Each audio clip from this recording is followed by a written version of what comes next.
Guys, welcome to my channel. If you can already tell the difference in this video and my last video, number one, I'm not crying, and number two, I have a mic, so you guys can probably hear me way better and not hearing the echo of this garage gym. Okay, so I kind of just wanted to make a video about things that you might experience during postpartum. Of course, I'm not a medical professional and I am not speaking for all women, so this is just my experience. And just if you are about to have your baby, I hope that this can help you. If you do notice anything, I don't want you to think that you are abnormal or weird or anything like that. So first off, I had a vaginal delivery. Had no tearing, no complications whatsoever, and I'm not going to say that it was because of this, but I just want to give you guys the tip. At 36 weeks, I went crazy with drinking the raspberry leaf tea. I got it from Target in the herbal. No, I didn't get it from the herbal tea section. It's actually in the postpartum section near all the baby stuff. They actually have it there. So I got the pure raspberry leaf tea. I mixed it with cranberry juice as well as pure pineapple juice. And I was just making like big pictures of it, as well as you can find that on my TikTok too. But I was making like big like pictures of it and drinking it twice a day, as well as eating pineapple. Now, anything acidic was my worst enemy on this planet because my daughter gave me the worst heartburn you could ever imagine the whole entire pregnancy. I just battled through it and just kept eating and drinking pineapple and the tea from 36 weeks twice a day until I had her, and I had no tearing or anything. So I'm not going to say that that's why, but I don't want to find out if I didn't, because I'm definitely going to do that for all my pregnancies in the future.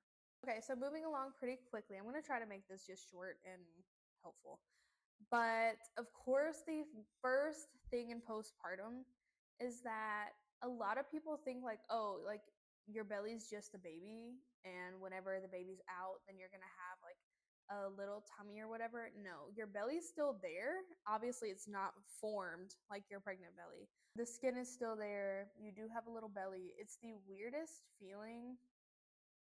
Honestly, I think that's like the weirdest thing to me is when after you have your baby and your belly is just empty after almost 10 months of carrying this baby, my belly's finally empty and it's just the weirdest feeling. Don't get psyched out from that. I'm trying to prepare you, but it is a very, very odd feeling. Of course, after having your baby the next couple days, your body just went through something. Again, I cannot speak for C-section. I'm only speaking from my experience with a vaginal delivery. But everything is swollen. Everything is swollen. Don't be alarmed if everything doesn't look the way it used to. It should go down. The ice packs, I'm going to make a separate video of like everything that helped me during postpartum. But because I had no idea what I was doing, so I feel like my best friend definitely coached me through. I'm gonna make a list of things that actually helped during postpartum and like was actually a necessity. So I hopefully I'll make that with like my next video. So definitely stay tuned. But the ice packs definitely help.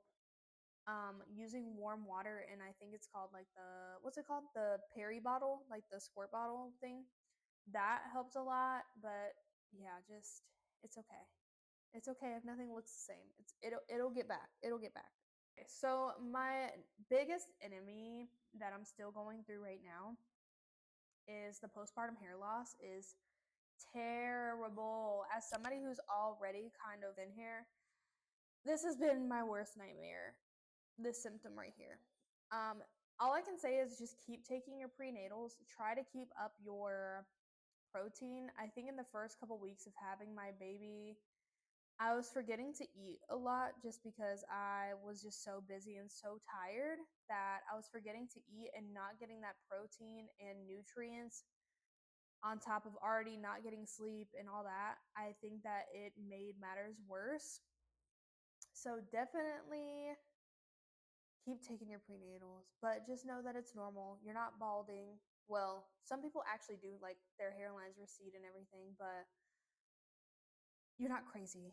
I don't know if there actually is like a way around that, but I wish that I wouldn't have stopped taking my prenatals in the beginning because I had the mindset of like, oh, I don't need these anymore, which leading into that hormones. I'll recap on hormones at the end because I saved weight loss and hormones for the very end because it's the two biggest struggles. Tip, don't skip over your prenatals because they actually can help with your hormone balance. Okay, on top of losing hair, skin changes. Your skin can fully change like crazy. So mine was like really dry skin. Like I swear, like my skin was like flaking. Like I was literally like shedding skin, which is, I know that sounds really nasty now that I just said that out loud. But your skin can go through crazy changes too. But yeah, so skin and hair, shedding, losing a lot of, it's completely okay. And of course, I have to go over this one, but your breast hurting so bad. It feels like they're literally rocks. Of course, well, this is also due to I chose to formula feed my daughter, which she's completely healthy, doing great, hasn't had any issues from birth, and she's 6 months old now. But I chose to formula feed, and getting rid of the milk supply honestly was not an easy task whatsoever. A lot of people, of course, say cabbage. I was wearing two tight compression bras, like sports bras that were like really, really, really tight. I did try the cabbage. I tried it one time and said absolutely not because you stink. And I could not, I just couldn't do it. So I wore compression bras and also take Sudafed, which is Tylenol based, but I think I was alternating like Sudafed and Tylenol. But I am a stomach sleeper, so training myself during pregnancy not to sleep with my stomach was already hard enough. But as soon as I had her, I had to. But with the pain of like how your boobs feel, I could not do it. But try that. If you want to try the cabbage, like people say, by all means, try it. But I could not bear to smell myself. It was terrible. I honestly couldn't tell like which one was like the biggest struggle for me, whether it's hormones or weight loss, but I'm gonna go over hormones first. So as soon as I had my daughter, I want to say I felt like completely fine. Like I think maybe I was just like going through a rush of everything and nothing processed to me. But it was really like as soon as we got home, my boyfriend would like take her into the living room to like let me sleep and let me rest. But that made me feel so anxious. Like the connection that I had with her, it was almost like just an instant like protective like how they say like mother's instinct, but I really did not want to be away from her. Like the moment that she was taken out of like my sight or not near me, I felt really anxious. I couldn't sleep. Like I would tell him like, I know you're taking her so I can sleep, but I literally cannot sleep because she's not next to me. So the weirdest feeling, like whenever they say like, no, like your mom instincts kick in, like your protective mom mode like really does kick in, it honestly really did. Going into postpartum though, I already knew that I felt like I would have some type of like postpartum depression or anxiety in my whole pregnancy. I was kind of like wishing it away, like, no, I'm gonna be fine, I'm gonna be fine. But if that does happen, I am normal. Like I kept telling myself that because I didn't want to just set myself up and be like, no, this is what's gonna happen. And I just kept like reassuring myself like the whole pregnancy, like, no, I got it, I got it, I got it. I feel like I had it and I could handle it pretty well until I was about 4 months postpartum, and then everything just hit me like really hard. And that was around the time I did go on birth control. And I feel like the battle of the two hormones, like the birth control trying to level out my hormones, and then my postpartum already having the hormones, I feel like it's honestly made me crazy. There'd be days, like even like there's a video on my channel. I don't know what number back it is, but I would just sit in the gym and here, and I would just be crying, and I couldn't tell you why I was crying. I couldn't tell you anything, but I was just really, really sad for no reason. I would get really mad, like really angry, like still like to this day. I get really angry and I have to bite my tongue because I'm like, I don't want to seem crazy and like lash out and start an argument or, you know, be rude to somebody for no reason because nobody knows what I'm like going through. So I honestly feel like it is hitting me pretty hard. There are days where I still don't recognize who I am. Like, and not in the sense of like, who am I, but like, whenever I look at me, I'm like, when did this happen? Like, when did you have a baby? When did you like gain all this weight? When did you get these stretch marks? Like, when did this happen?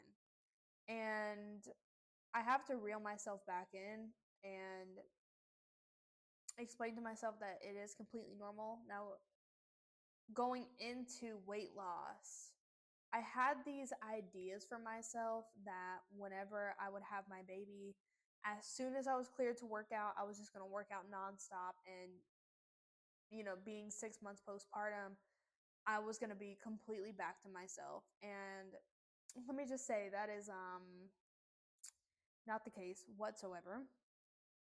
It's a lot harder than you think it is, and it is okay. And I don't want to be a hypocrite because I'm also teaching myself to give myself grace, that I literally built a human inside of me for almost 10 months. So why do I think I'm going to be completely normal by month 6? I have no idea. But it's a lot harder. And the thing is, like, we have to remember that we all have different genetics. We all have different body types. So, you know, for one person, they could be 6 months postpartum and look way better than they did before they even had a baby. And then, you know, some of us, including myself, are still working on that. And also, the weight loss, yeah, it's easy to have that idea, but also the motivation is just not there. And not in the sense of motivation to work out, but you are mentally tired. And that's okay too. Like, there are days to where I don't want to get up and I just want to, you know, spend all my free time because I'm working full time now, but I want to spend all my free time with my daughter. I don't want to, you know, I don't want to put her down to come and work out. I just don't. Like, I want to spend all my time with her, and that's just how I feel about it. Like, so there's just sometimes you know, I struggle with the motivation to go to the gym. There's times where I really, really, really just don't want to do it. It's just really hard being away from your baby. And every time I post about it on TikTok, I get a lot of comments that are like, no, like, being a mom, like, we are not made to be away from our babies for 10 hours a day. It's just not what we're supposed to do. Weight loss, I also am not seeing any movement from the scale whatsoever. Did I gained 25, I think 25 to 30 pounds with her, which I know is not a lot. I'm not bragging about that whatsoever. I was sick the whole entire pregnancy. And because I didn't eat, she pulled weight from every single place. I lost my glutes. I lost all of my muscle mass. Like, she drew it to her. So I was sick the entire time. I could barely keep anything down. I didn't get the boost during pregnancy that they say, like the boost of energy during the second trimester. Never got that. I was just sick the entire time, and she pulled, like I said, she pulled all of my weight to her. And so now I'm struggling seeing like all my muscle mass gone, like my glutes are gone. I have a routine on there that I'm doing currently, but it's just really hard seeing your body different. But it is completely okay. Give yourself some grace. It's not going to happen overnight. It's definitely, if it doesn't happen in the first 6 months, let me tell you, I'm with you. It's a struggle. It's a mental struggle for sure, too. Mentally over physically, honestly. It's really, really hard seeing yourself change and seeing yourself be a completely different person. But look at it as you are a completely different person in a completely different life, and it's okay. It's honestly a really beautiful thing, and I wouldn't change it for the world. I really just can't wait to see when I reach my goals, but I know you'll get there too. I know you'll get there. You got this. Just keep going. You are not abnormal. Nothing is wrong with you. Just give yourself some grace, give yourself some love, because you just create a whole person, but you also deserve the love too. And you're doing a great job if nobody's told you today. But definitely just comment down below if you guys want to know any more tips, or just if I can share anything to put your mind at ease. I definitely want to, but I do reply to comments. And thank you guys so much for watching. I hope that I helped at least one person today. That's all my goal is. But thank you guys so much. And yeah.